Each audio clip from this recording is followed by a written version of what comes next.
Chapitre 10. Une grande lumière, suite et fin.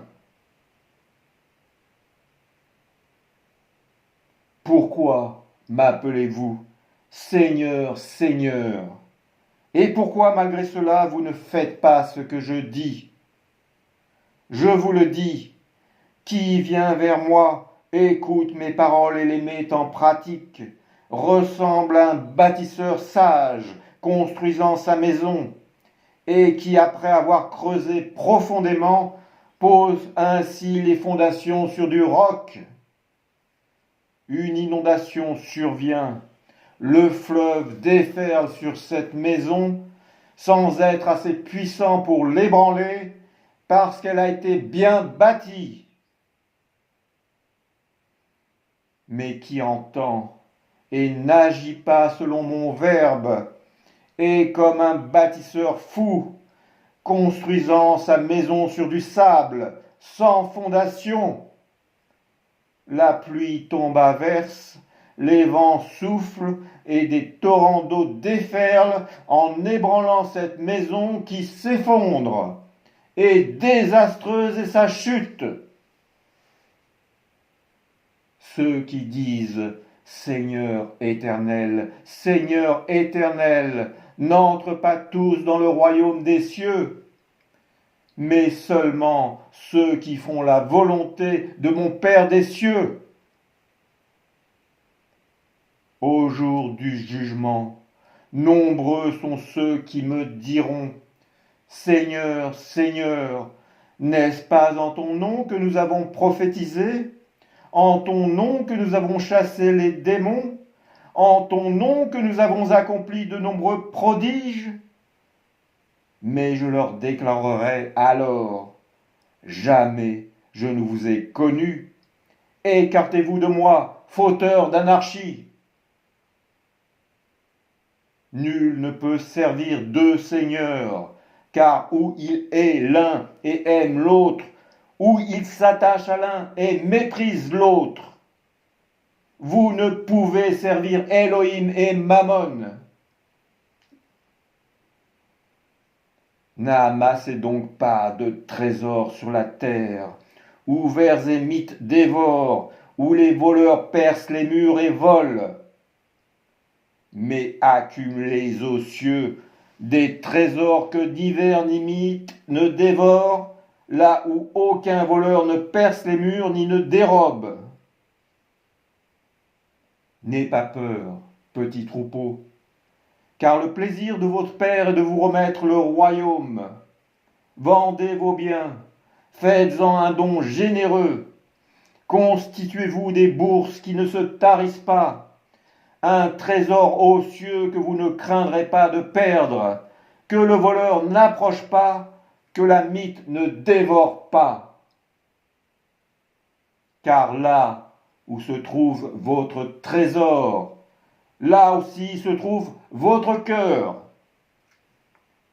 C'est pourquoi, je vous le dis, ne vous inquiétez pas de votre être, que manger, que boire, ni pour votre corps, comment se vêtir.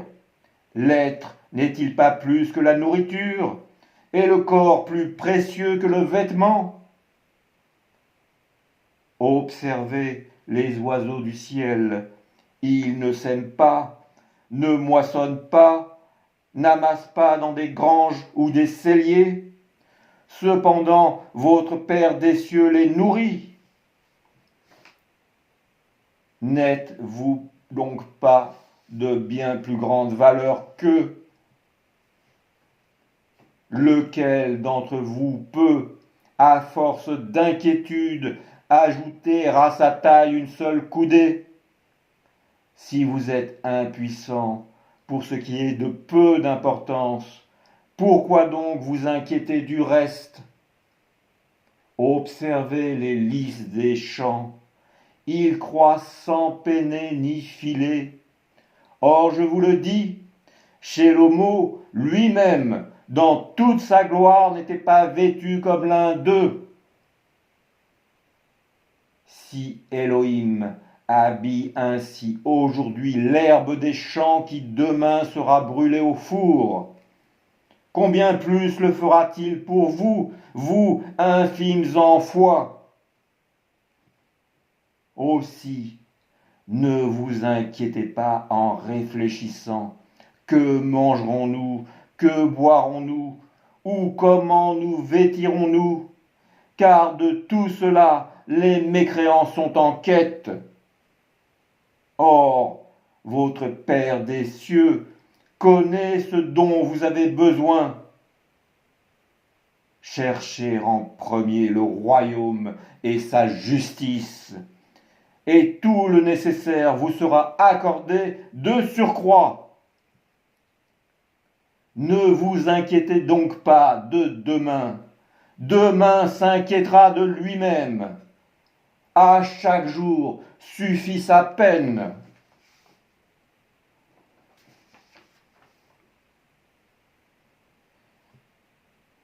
Chapitre 11. Qui vient vers moi? Quand Jésus achève ces paroles, les foules sont frappées par son enseignement. Oui, il les enseigne avec l'autorité de son verbe et non comme les scribes. En descendant de la montagne, des foules nombreuses le suivent quand survient devant lui un lépreux qui, se prosternant à ses pieds, le supplie.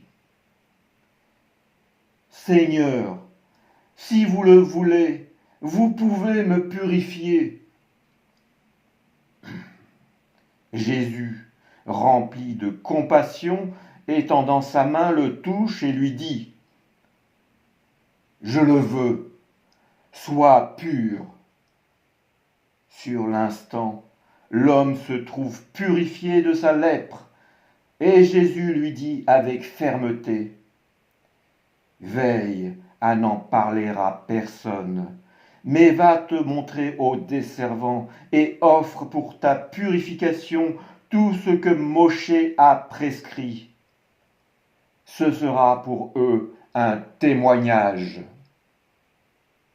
Cependant, l'homme en s'éloignant proclame sa guérison en tout lieu. Et désormais, de plus en plus, le message du royaume se répandant, de grandes foules se rassemblent pour l'écouter et pour être guéries par lui de toutes sortes d'infirmités. Ainsi, de toutes parts on vient le voir. Alors, comme il ne peut plus entrer ouvertement dans une ville, il s'efforce de demeurer en des endroits déserts pour prier.